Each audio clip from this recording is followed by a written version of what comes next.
रक्षा नमस्कार। नमस्कार, और नमस्कार कैसे पांडे जी। कैसे हैं आप? कहाँ से? बस मैं आज रुद्रपुर आया था। अच्छा, बहुत अच्छा किया आपने आगे। और आज हमेशा आप आजकल एनर्जेटिक रहते हो। आज ये उदासी क्यों हो रही है?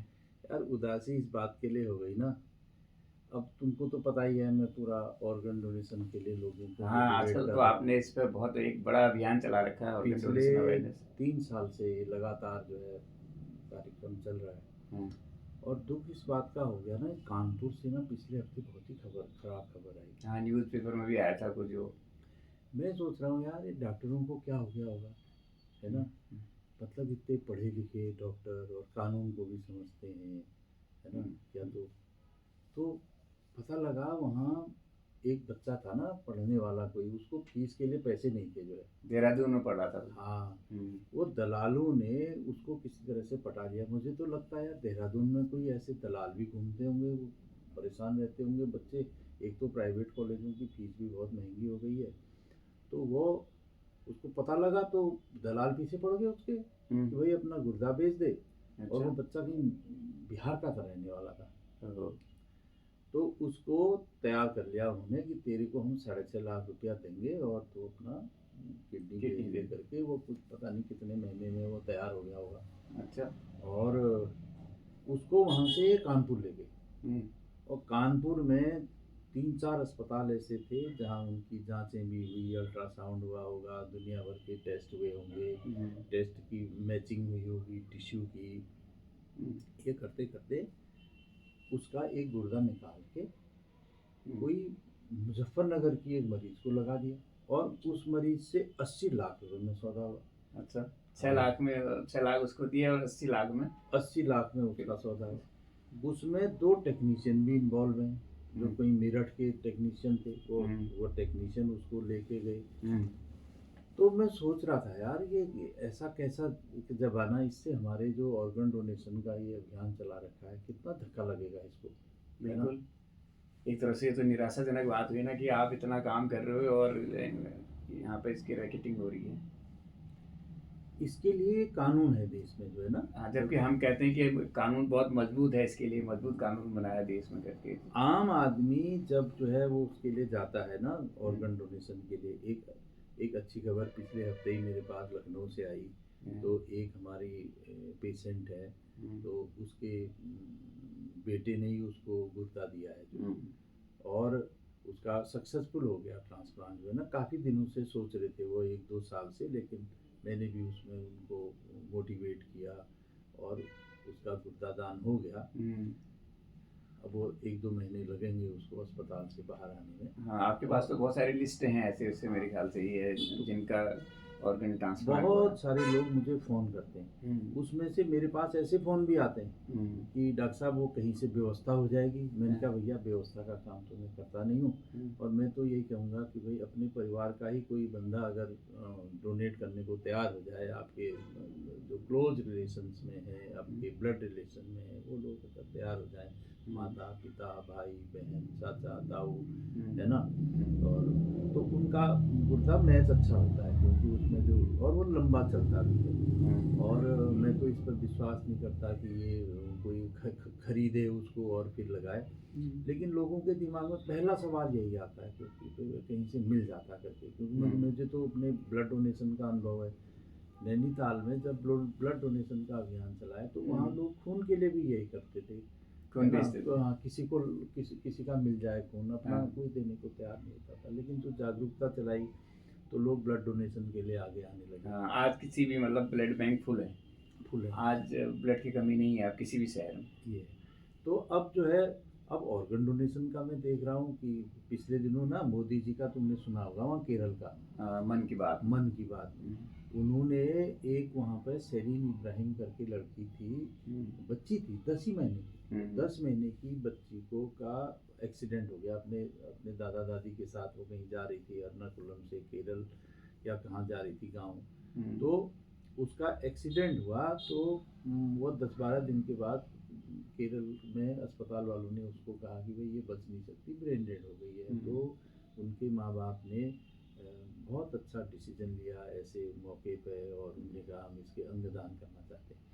और उसको अप्रिशिएट किया वहाँ के गवर्नर ने, वहाँ के मुख्यमंत्री ने, और मुख्यमंत्री तो उसके अंतिम संस्कार में खुद शामिल होने के लिए गए और उसको गार्ड ऑफ ऑनर मिला सरकार की तरफ से उस लड़की को। और वो शेरिन इब्राहिम फेमस हो गई पूरी दुनिया में। मोदी जी ने उसका उसी का नाम लेके कहा कि अब देश को ऑर्गन डोनेशन के लिए आगे आ आना गया होगा। ना। तो भारत सरकार ने एक कानून बनाया था 1994 में ना, हाँ। जिसको अंग प्रत्यारोपण कानून करते हैं। हम्म, तो अस्पतालों के लिए प्रॉपर गाइडलाइन है उसमें, हम्म, भारत सरकार के लिए भी है, प्रदेश सरकारों के लिए भी है, कैसे प्रदेश सरकार जो है इसको आगे बढ़ाएगी हम्म, और अस्पतालों की कैसे लाइसेंस दिया जाएगा, कौन उसमें कमेटियां होंगी। इवन जो ब्रेन डेड मरीज हैं उनके लिए जो ब्रेन डेड डिक्लेयर करने की जो कमेटी है, वो कमेटी ब्रेन डेड कैसे करेगी, उसमें कौन कौन सदस्य होंगे, उसमें न्यूरो सर्जन, न्यूरो फिजिशियन और वो डॉक्टर जो उसका उपचार कर रहा था वो भी उसके मेंबर होंगे, और एक सामाजिक संस्था के लोग भी उसमें मेंबर होंगे। और इस तरह से उसको ब्रेन डेड डिक्लेयर करने के बाद उसके ऑर्गनों को निकाला जाएगा। तो किसी भी अस्पताल के लिए ऑर्गन को निकालने के लिए, उसकी प्रोसेसिंग करने के लिए, उसको फिर आगे ट्रांसपोर्ट करने के लिए एक शहर से दूसरे शहर के लिए, और उसके बाद फिर उसको ट्रांसप्लांट करने के लिए इतने तरह के लाइसेंस अस्पतालों को लेने होते हैं, तभी ये कर सकते हैं। अब मेरा चिंता ये हो रही है कि भाई कब से न जाने ये धंधा चल रहा था और नामी गिरामी अस्पतालों में ये काम हो रहे हैं। मैं तो बहुत चिंतित हूँ कि इस देश में ये अंग प्रत्यारोपण का काम आगे बढ़ पाएगा या नहीं बढ़ पाएगा, या ऐसी ट्रैफिकिंग होती रहेगी। नहीं नहीं, बीच बीच में ऐसे न्यूज़ तो आते रहते हैं कि आज फलाने जगह किडनी को बेचा गया है, आज उस हॉस्पिटल में बेचा गया है। ये काफ़ी टाइम से बीच में हम सुन रहे थे ये, लेकिन ये अभी काफ़ी टाइम के बाद कानपुर वाला जो ये प्रकरण है ये सामने आया है। नहीं, अब प्रकरण तो इतना बड़ा देश है, बताओ 1 अरब 40 करोड़ की यहाँ की आबादी है और इतने प्रांत हैं यहाँ पे, इतने बड़े बड़े शहर हैं, किस शहर में क्या हो रहा है। लेकिन दक्षिण भारत में लोगों में काफ़ी जागरूकता है और उत्तर भारत में लोग इसीलिए जागरूक नहीं हो पा रहे हैं कि यहाँ पे लोगों का पहला ध्यान जो है वो इसी पर जाता है कि यार कहीं से खरीद के मिल जाए। और भाई कुछ लोगों की मजबूरी भी होती है, वो अपना गुर्दा बेचते हैं।